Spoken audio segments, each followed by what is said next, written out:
ಸ್ವರೂಪರೇ, ಜಗದ್ಗುರು ಶ್ರೀಮತ್ ಶಂಕರಾಚಾರ್ಯ ಯತಿವರೇಣ್ಯರಿಂದ ಸ್ಥಾಪಿತಗೊಂಡ ಚತುರಾಮ್ನಾಯ ಪೀಠಗಳಲ್ಲಿ ಪ್ರಮುಖವಾದ ದಕ್ಷಿಣಾಮ್ನಾಯ ಶ್ರೀ ಶಾರದಾ ಪೀಠವು ಲೋಕವಿಖ್ಯಾತವಾಗಿದೆ. ಶ್ರೀ ಶೃಂಗೇರಿ ಜಗದ್ಗುರು ಪರಮಹಂಸೇತ್ಯಾದಿ ಬಿರುದಾಂಕಿತರಾದ ಶ್ರೀ ಶ್ರೀ ಭಾರತೀತೀರ್ಥ ಮಹಾಸ್ವಾಮಿಗಳವರು ಮತ್ತು ತತ್ಕರ ಕಮಲ ಸಂಜಾತರಾದ ಜಗದ್ಗುರು ಶ್ರೀ ಶ್ರೀ ವಿಧುಶೇಖರ ಭಾರತಿ ಮಹಾಸ್ವಾಮಿಗಳವರ ಪಾದಾರವಿಂದಗಳಲ್ಲಿ ಅನಂತ ಕೋಟಿ ಪ್ರಣಾಮಗಳನ್ನು ಸಮರ್ಪಿಸಿ ಕಾರವಾರದ ಸಮಸ್ತ ನಾಗರಿಕರು ಸವಿನಯದಿಂದ ಸಮರ್ಪಿಸುವ ಗೌರವ ಸನ್ಮಾನ ಪತ್ರ. ಸದ್ಗುರು ಮಹಾರಾಜರೇ, ಶ್ರೀ ಶೃಂಗೇರಿ ಜಗದಂಬ ಶಾರದಾಂಬ ಮತ್ತು ಜಗದ್ಗುರುಗಳವರ ಕೃಪಾಶೀರ್ವಾದದಿಂದ ಸಮಸ್ತ ಲೋಕವು ಕರೋನಾ ಇತ್ಯಾದಿ ದುಷ್ಟ ಶಕ್ತಿಗಳಿಂದ ದೂರವಾಗಿ ನಮ್ಮ ಭಾರತವು ಸದೃಢವಾಗಿ ಮುನ್ನಡೆಯುತ್ತಿದೆ. ಭಾರತ ದೇಶದ ಕರ್ನಾಟಕದ ಒಂದು ಭಾಗವಾದ ಕರಾವಳಿ ಕಾರವಾರದ ಸಮಸ್ತ ಜನತೆಯು ಸುಖ ಶಾಂತಿಯನ್ನು ಹೊಂದುತ್ತಿದೆ ಎಂಬುದನ್ನು ಪ್ರತ್ಯೇಕವಾಗಿ ಹೇಳಬೇಕಿಲ್ಲ. ಅಂದರೆ ನಮ್ಮ ಕಾರವಾರದ ಭಕ್ತ ಜನರು ಶ್ರೀ ಗುರು ಕೃಪೆಯಿಂದ ಸುಖ ಶಾಂತಿ ನೆಮ್ಮದಿಯಿಂದ ಸಾಮರಸ್ಯದಿಂದ ಬಾಳುತ್ತಿದ್ದೇವೆ. ಗುರುವರೆಣ್ಯರೇ, ಜ್ಞಾನ ಭಕ್ತಿ ವಿದ್ಯಾ ತಪೋಮಹಿಮಾನ್ವಿತರಾದ ತಮ್ಮ ಆಗಮನವು ಅಸಾಮಾನ್ಯವಾದದ್ದು, ಅಪೂರ್ವವಾದದ್ದು ಆಗಿರುತ್ತದೆ. ಜ್ಞಾನಿ ವರೇಣ್ಯರಾದ ಗುರುಪುಂಗವರಾದ ಮುನಿ ಸದಸ್ಯರಾದ ತಮ್ಮ ಆಗಮನದಿಂದ ಪುನೀತರಾಗಿದ್ದೇವೆ. ತಮ್ಮ ಪಾದದ ಧೂಳಿನಿಂದ ನಮ್ಮ ಈ ಧರಿತ್ರಿ ಪವಿತ್ರವಾಗಿದೆ.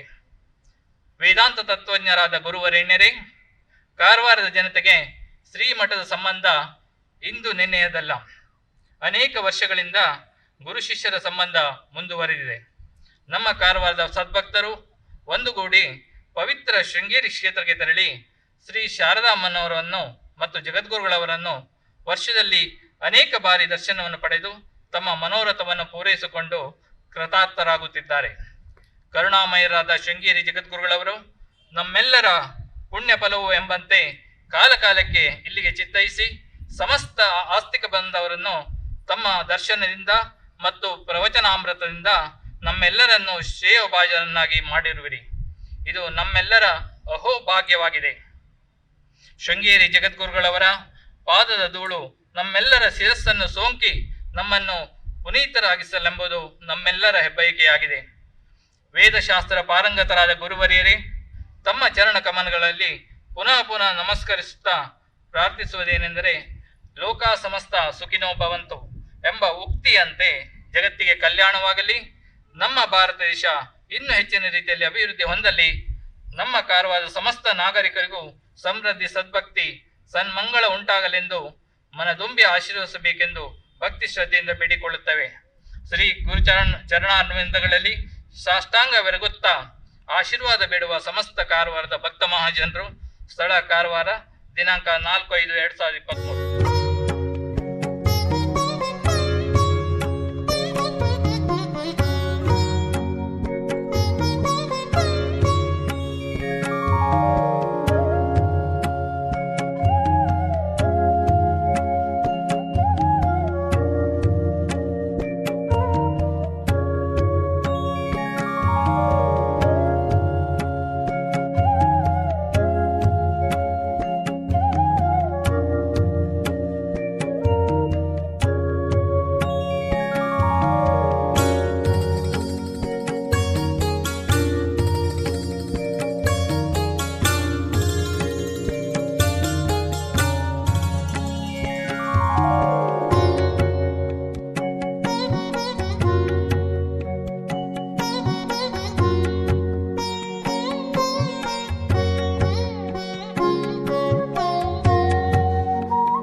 माला सुधा कुंभ विबोध मुद्रा विद्या विराजत्करवारिजाताम् अपार कारुण्य सुधाम्बुराशिं श्री शारदाम्बां प्रणतोऽस्मि नित्यं।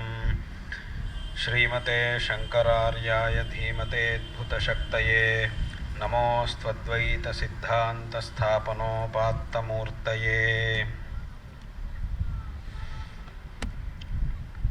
ಇವತ್ತಿನ ದಿವಸ ನಮ್ಮ ಸನಾತನ ಧರ್ಮದ ಕಾಲದ ಒಂದು ಗಣನೆಯಲ್ಲಿ ನಾವು ವೈಶಾಖ ಶುಕ್ಲ ಚತುರ್ದಶಿ ಎಂಬುದಾಗಿ ಹೇಳುತ್ತೇವೆ.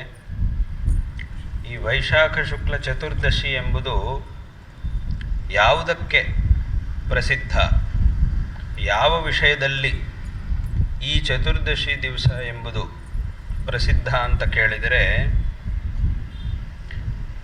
ಭಕ್ತರು ಭಗವಂತನ ಮೇಲೆ ಯಾವ ಅಪಾರವಾದಂತಹ ಶ್ರದ್ಧೆಯನ್ನು ನಂಬಿಕೆಯನ್ನು ಇಟ್ಟುಕೊಂಡಿರ್ತಾರೋ, ಆ ಶ್ರದ್ಧೆಗೂ ನಂಬಿಕೆಗೂ ಸರಿಯಾದಂತಹ ರೀತಿಯಲ್ಲಿ ಭಗವಂತನು ಖಂಡಿತವಾಗಿಯೂ ಅನುಗ್ರಹ ಮಾಡ್ತಾನೆ ಎಂಬತಕ್ಕಂತಹ ವಿಷಯವನ್ನು ಈ ಜಗತ್ತಿಗೆ ಭಗವಂತನು ತಿಳಿಸಿರತಕ್ಕಂತಹ ದಿವಸ ಈ ವೈಶಾಖ ಶುಕ್ಲ ಚತುರ್ದಶಿ ದಿವಸ.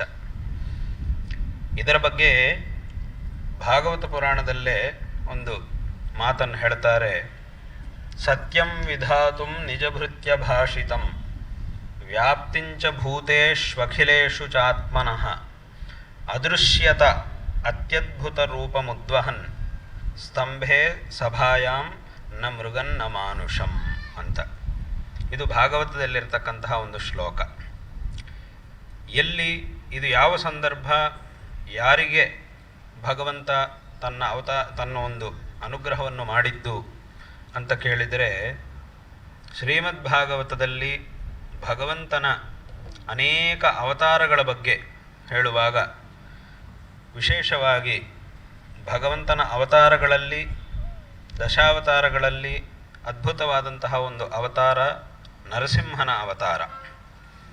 ಆ ನರಸಿಂಹಸ್ವಾಮಿಯ ಅವತಾರದ ಬಗ್ಗೆ ಹೇಳುವಂತಹ ಒಂದು ಶ್ಲೋಕ ಇದು.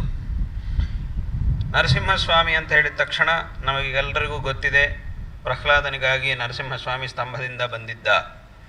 ಸ್ತಂಭದಿಂದ ಆವಿರ್ಭೂತನಾಗಿ ಬಂದು ಹಿರಣ್ಯಕಶಿಪುವಿನ ಸಂಹಾರವನ್ನು ಮಾಡಿದ್ದ ಅನ್ನುವಂತಹ ವಿಷಯ ಅದು ಎಲ್ಲರಿಗೂ ಗೊತ್ತೇ ಇದೆ. ಅದನ್ನು ಪ್ರತ್ಯೇಕವಾಗಿ ಹೇಳಬೇಕಾಗಿಯೇ ಇಲ್ಲ.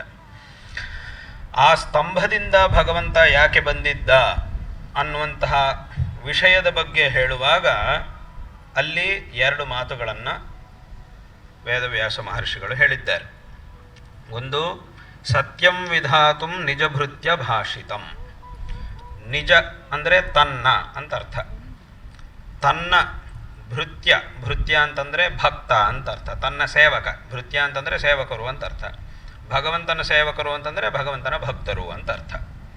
ತನ್ನ ಭಕ್ತನಾಗಿರತಕ್ಕಂತಹ ಪ್ರಹ್ಲಾದನ ಮಾತನ್ನು ಸತ್ಯವಾಗಿಸುವುದಕ್ಕೋಸ್ಕರ ಅಂತ ಇದರ ಅರ್ಥ. ಸತ್ಯಂ ವಿಧಾತುಂ ನಿಜಭೃತ್ಯ ಭಾಷಿತಂ. ಪ್ರಹ್ಲಾದ ತನ್ನ ತಂದೆಗೆ ಏನು ಹೇಳಿದ್ದ ಅಂತಂದರೆ, ಆ ಹಿರಣ್ಯಕಶಿಪು ಕೇಳಿದ್ದಾನೆ, ನೀನು ಯಾವಾಗಲೂ ಹರಿ ಹರಿ ಹರಿ ಭಗವಂತ ಭಗವಂತ ಅಂತ ಹೇಳ್ತಾ ಇರ್ತೀಯಲ್ವಾ, ಎಲ್ಲಿದ್ದಾನೆ ನಿನ್ನ ಭಗವಂತ? ಎಲ್ಲ ಕಡೆಯೂ ಇದ್ದಾನೆ ಅಂತ ಹೇಳಿದ್ದಾನೆ. ಹಾಗಿದ್ರೆ ಈ ಸ್ತಂಭದಲ್ಲಿದ್ದಾನ ಅಂತ ಕೇಳಿದ್ದಾನೆ. ಹೌದು, ಈ ಸ್ತಂಭದಲ್ಲಿದ್ದಾನೆ ಅಂತ ಹೇಳಿದ್ದಾನೆ.